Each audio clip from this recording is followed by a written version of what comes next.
তাহলে এই নরপিচাস, তুই আমার সন্তানদের বুকে কেন গুলি করলি? আবু সাইদের হাতে কোনো অস্ত্র নেই, ওর হাতে কোনো লাঠি নেই, ও একটা মেধাবী ছাত্র, ও কোনো সন্ত্রাসীর কোনো তালিকা ওর নামে নেই। সেখানে ঠান্ডা মাথায় ওর বুকের ভিতরে একটা নয় কয়েকটা গুলি করে পাখির মতো লুকিয়ে ফেলে হয়েছে। আর সেটা আমরা বসে বসে দেখবো? আর সেটা আমরা সহ্য করব?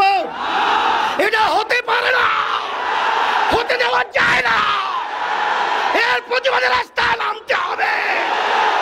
খুনিদের বিচার বাংলার জমিনে করতেই হবে।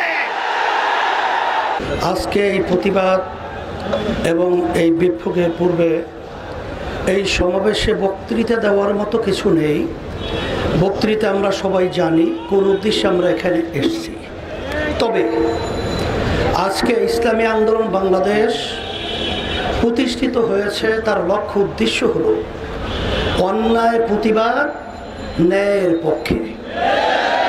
আজকে বাংলাদেশে যে তাণ্ডব চলেছে, যে হত্যাযজ্ঞ চলেছে, যে নৈরাজ্যতা চলেছে, যে অবিচার চলেছে, যে গুন্ডামি চলেছে, যে সন্ত্রাসী চলেছে, এবং আমার নিরীহ আমার ছেলেদেরকে যেভাবে নির্বিচারে পাখির মতো গুলি করে যেভাবে হত্যা করা হয়েছে, এটা দেখে কোনো সাধারণ যার ভিতরে একটু মানবতা রয়েছে কখনোই সে ঘরে ঘুমাতে পারে না।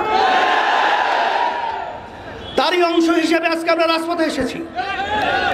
আজকে আমার ছেলেদেরকে, আমার মেয়েদেরকে আজকে ওরা নির্বিচারে পাখির মতো গুলি করে হত্যা করবে। আমি বিশেষ করে আমার ছেলেদের, আমার মেয়েদের গার্জিয়ানদেরকে, অভিভাবকদেরকে বলবো, আপনার সন্তানদেরকে রাস্তায় গুলি করবে, হত্যা করবে, আর আপনারা ঘরে থাকবেন, এটা হতে পারে না। আপনারা আসেন, আমরা আমাদের সাথে আছি ইনশাআল্লাহ।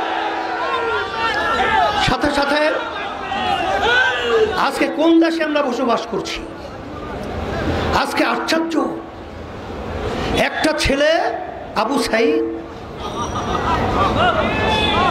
আবু সাইদের হাতে কোনো অস্ত্র নেই, ওর হাতে কোনো লাঠি নেই, ও একটা মেধাবী ছাত্র, ও কোনো সন্ত্রাসীর কোনো তালিকা ওর নামে নেই। সেখানে ঠান্ডা মাথায় ওর বুকের ভিতরে একটা নয় কয়েকটা গুলি করে পাখির মতো লুকিয়ে ফেলে হয়েছে। আর সেটা আমরা বসে বসে দেখবো? আর সেটা আমরা সহ্য করব? এটা হতে পারে না, হতে দেওয়া যায় না। এর প্রতিবাদে রাস্তায় নামতে হবে। খুনিদের বিচার বাংলার জমিনে করতেই হবে। শুধু তাই নয়, আজকে আওয়ামী লীগ স্বঘোষিত প্রধানমন্ত্রী, কারণ বাংলাদেশের জনগণের ভোটে তো সে প্রধানমন্ত্রী হয় নাই। আর এই সরকার তো বাংলাদেশের জনগণের ভোটে সরকার নির্বাচিত হয় নাই। আজকে তার থেকে সুন্দর মায়া কান্নার শব্দ শোনা যায়। কিন্তু আপনি এবং আপনার সেক্রেটারি জেনারেল দলীয়, তাদের বক্তব্যের কারণে আজকে এই হত্যাযজ্ঞ বাংলাদেশে ঘটেছে। আপনারাই আপনাদের সন্ত্রাসীদেরকে উচকিয়ে দিয়ে আমার নিরীহ ছাত্রদের উপরে, ছাত্রীদের উপরে গুলি করে, রান্না চালিয়ে, তাণ্ডব চালিয়ে বাংলার ইতিহাসকে কলঙ্কিত করেছে। শুধু তাই নয়, বাংলাদেশের ইতিহাস আজ পর্যন্ত ইউনিভার্সিটি সহ শিক্ষাঙ্গন কোনো ক্যাম্পাসে আজ পর্যন্ত কোনো সংবিধান নেই। সেখানে পুলিশ প্রশাসন তারা নির্বিচারে ছাত্রদেরকে, ছাত্রীদেরকে মারবে। বাংলাদেশ এখন বাংলাদেশ নেই, এদেশটা এখন সন্ত্রাসীদের দেশ হয়ে গেছে। এখন আমরা দেশের ভিতরে বসবাস করার মতো উপযোগী কোনো রাষ্ট্র বলতেই দেশে নেই। এখন আমরা কোথায় যাব? আজকে রাস্তায় নামলে, প্রতিবাদ করলে আজকে গুলি করা হয়, আজকে জেলে দেওয়া হয়, আজকে অঙ্গহানি করা হয়। এখন আমাদের দেশ ছেড়ে আমরা ভারত যাব? আমরা কি ইউরোপ এবং বিভিন্ন অন্যান্য দেশে আমরা নাগরিক হব না। আমরা এই দেশের মাটি জন্মগ্রহণ করেছি, আমরা এই দেশের সন্তান, আমরা এই দেশেই থাকব। সন্ত্রাসীদেরকে বাংলার জমিন থেকে উৎখাত করে ছাড়বো ইনশাআল্লাহ। এই জন্যে আমি আজকে বক্তব্য বেশি লম্বা দেব না। আজকে আইনমন্ত্রী, প্রধানমন্ত্রী এখন যারা নাকি ন্যায্য অধিকার দাবি নিয়ে রাজপথে এসেছিল তাদের কাছে বসার জন্য প্রস্তাব করছেন, কিন্তু যেই যানগুলো ঝরে গেল, যেই মায়ের কোল খালি হলো, যেই সন্তান আজকে মা এতিম হলো, আজকে মা সন্তান হারা হলো, সেই সন্তানদের কি বিচার হবে? তাদেরকে কিভাবে ফেরত দেওয়া হবে? না, কোটা সংস্কার হবে, তাদের পক্ষে তো আমরা আগেও ছিলাম। কিন্তু আজকে আমার প্রশাসন ভাইদেরকে বলবো, কোন হৃদয়বান মানুষ যার একটু বিবেক রয়েছে সে তার গুলি নিয়ে তার সন্তানের বুকে গুলি করতে পারবে? তাহলে এই নরপিশাচ, তুই আমার সন্তানদের বুকে কেন গুলি করলি?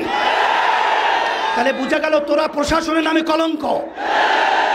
আর তোমরা প্রশাসন কি আওয়ামী লীগের লালিত পালিত ক্যাডার গুন্ডা না বাংলাদেশের প্রজাতন্ত্রের কর্মচারী?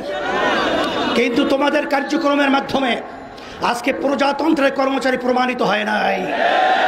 তাই আমরা সবাই সকলকে আহ্বান করব, আসেন আজকে বুদ্ধিজীবী, শিক্ষাজীবী, রাজনৈতিক যত পেশার নেশার যারা আমরা বাংলাদেশে বসবাস করি, আমরা এই অন্যায়ের বিরুদ্ধে, এই অন্যায়ের হত্যার প্রতিবাদে, এই জালিমদের বিরুদ্ধে একসঙ্গে যদি ঝাঁপিয়ে পড়ি, ওরা বাংলার জমিনে থাকার সুযোগ পাবে না ইনশাআল্লাহ। এই আহ্বান আমি সকলকে করছি, আসেন। আর বসে থাকলে আমাদের পায়ের নিচে মাটি থাকবে না, এদেশে আমাদের জানমাল ইজ্জতের নিরাপত্তা থাকবে না, আমাদের স্বাধীনতা থাকবে না। তাই আমাদের স্বাধীন দেশে আমাদের স্বাধীনতা নিশ্চয়তা করার জন্যই রাজপথে নামার জন্য সকলকে আহ্বান জানাচ্ছি। সাথে সাথে আগামী দিন আলহামদুলিল্লাহ আজকে সারা দেশে আমাদের জেলা মহানগরে এর প্রতিবাদ বিক্ষোভ হচ্ছে। আগামী দিন জুমার পরে যারা নাকি আজকে ন্যায়ের পক্ষে জীবন দিয়েছে, অন্যায়ভাবে যাদেরকে হত্যা করা হয়েছে, তাদের রুহের মাগফিরাতের জন্য দোয়া হবে এবং সাথে সাথে সকলকে নিয়ে বিক্ষোভ প্রতিবাদ মিছিল হবে। এবং আগামী দিন যুব সমাবেশ হবে এখানে, আল্লাহ কবুল করে বিকালে। এর প্রতিবাদে আমি সকলকে আহ্বান জানিয়ে সকল কাছে দোয়া চেয়ে দোয়া করে আলোচনা শেষ করছি। আল্লাহ